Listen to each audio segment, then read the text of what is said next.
February 6, 2023. The Premier League issued a statement that stopped English football in its tracks.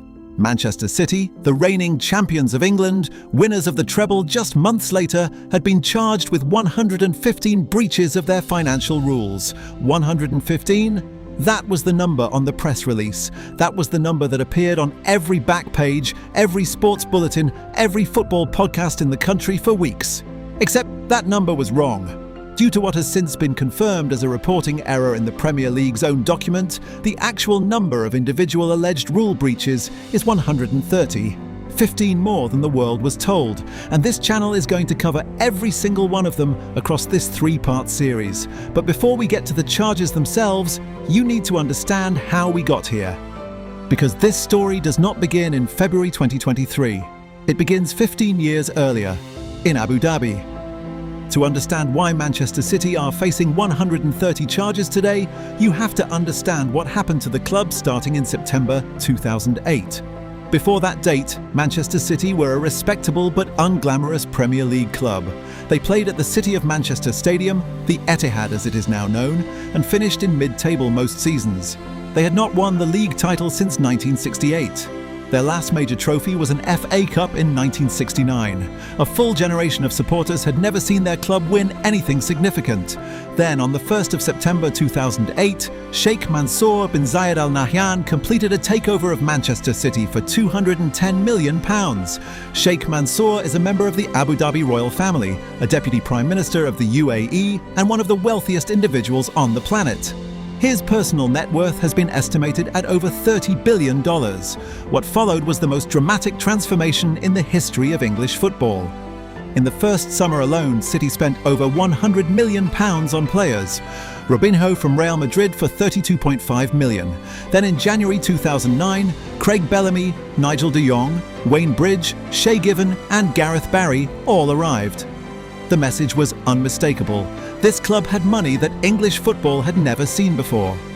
By 2012, Realto, just 4 years after the takeover, Manchester City were Premier League champions for the first time in 44 years. Sergio Aguero's title-winning goal in the final seconds of the final game of the season is the most famous moment in Premier League history. By 2023, City had won 7 Premier League titles, 2 FA Cups and the Champions League. They had become arguably the best club in the world. But UEFA had a problem with all of this. Financial fair play, introduced in 2011, was specifically designed to prevent exactly what was happening at Manchester City. The rules required clubs competing in European competitions to demonstrate that their spending was sustainable, that their losses were within defined limits, that they were not simply being bankrolled by a limitless owner. And the question at the heart of everything that followed was all of City's reported revenue actually genuine? Or was some of it Sheikh Mansour's money dressed up as something else? The story that would eventually lead to 130 Premier League charges began not in Manchester, but in Portugal, with a man named Rui Pinto. Pinto was born in 1988 in Vila Nova de Gaia. He was largely self-taught in computing, a school dropout who spent his teenage years teaching himself to hack. In September 2015, he created a website called Football Leaks and began uploading documents he had stolen from football clubs, agents and intermediaries across Europe. Player contracts, transfer agreements, agent fees, internal emails, financial records, things that football had always kept hidden were suddenly publicly available. He shared his material with Der Spiegel, the highly respected German news magazine, which formed a consortium of investigative journalists across Europe, including the Sunday Times in Britain, Mediapart in France, and El Mundo in Spain. Together they spent years analysing the documents. The scale of what Pinto provided was extraordinary. He reportedly obtained 70 million documents and 3.4 terabytes of data in total. On November 5, 2018, Der Spiegel published a series of articles specifically targeting Manchester City. The core allegation was this, that Sheikh Mansour had been pumping his own personal investment into the club and disguising it as sponsorship revenue from Abu Dhabi-based companies. The companies involved, Etihad Airways, the Abu Dhabi United Group and other Abu Dhabi-linked entities, were paying Manchester City sums that Der Spiegel alleged were far above fair market value. The excess, the allegation went, was effectively effectively owner money, Sheikh Mansour's personal wealth, being laundered through the sponsorship system to make City's accounts look commercially healthy when they were not. There was also a specific allegation about a manager, Roberto Mancini, and who managed City from 2009 to 2013 and won the Premier League title in 2012, was alleged to have held a secret additional contract. He was officially paid a disclosed salary as City manager, but the leaked documents suggested he was also being paid separately for an advisory role with a club in Abu Dhabi, and that this additional income was never disclosed to the Premier League. Manchester City denied everything. They called the documents illegally obtained. They said the publications were an organised and deliberate attempt to smear the club.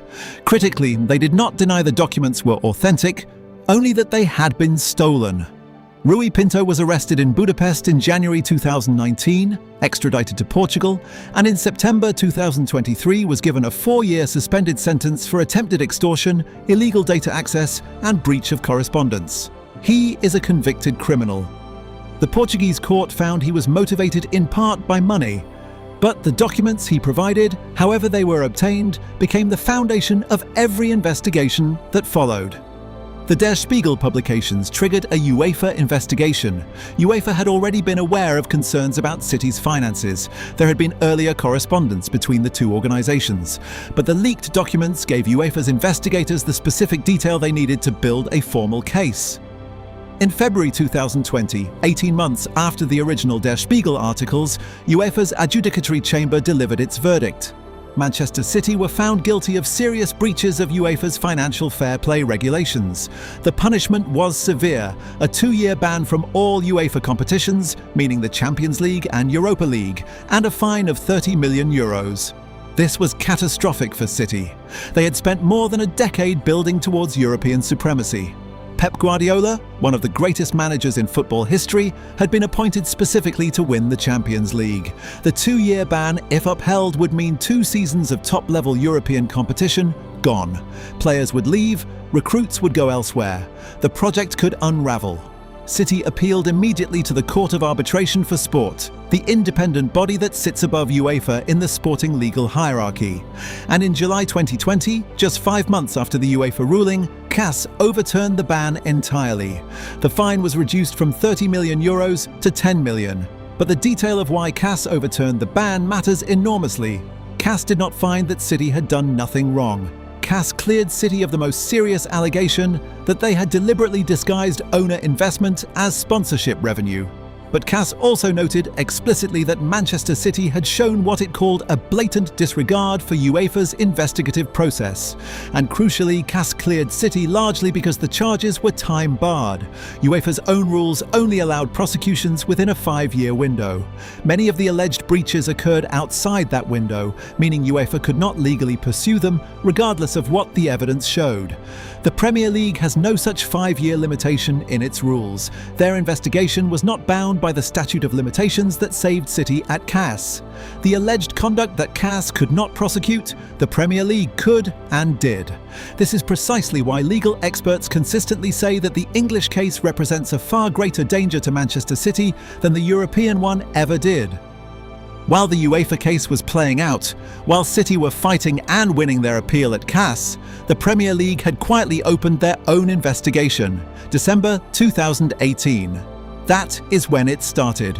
1 month after the Der Spiegel publications, what followed was the most extensive investigation in English football history. 4 years of work. A team of investigators and lawyers reviewing financial records, internal communications, contract documentation, and correspondence spanning 9 years of Premier League football, from the 2009-10 season to the end of 2017-18. The scale of what was gathered is difficult to overstate. Manchester City claimed to have provided an enormous volume of materials to the Premier League throughout the investigation. The Premier League, for their part, alleged that City failed on 35 separate occasions to cooperate with requests for information, and those alleged failures became Category 5 of the charges. We will cover that in full in Part 2. On February 6, 2023, 4 years after the investigation began, the Premier League announced charges. The original press release listed 115 alleged rule breaches, but due to what has been confirmed as a reporting error in the original document, the actual number is 130. The Premier League itself has declined to publicly confirm the corrected figure, but multiple legal and journalistic sources have established it. Sky Sports, the BBC and ESPN have all reported the true number as 130.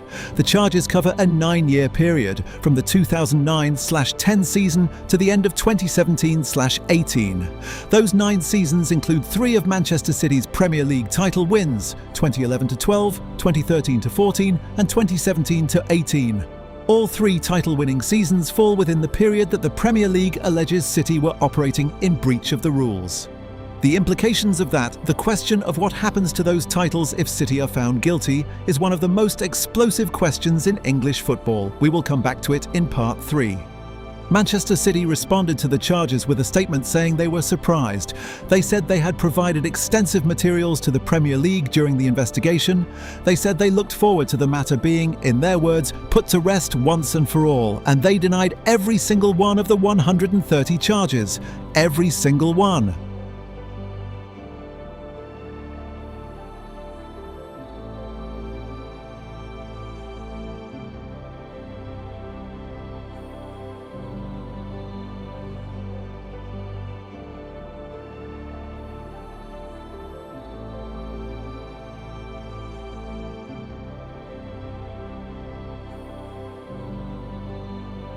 So that is how we got here. A self-taught Portuguese hacker who stole 70 million documents, a German magazine that published them, a UEFA ban that was overturned because the charges were time-barred, and a Premier League investigation that took 4 full years to build before delivering 130 charges against the most successful English club of their generation.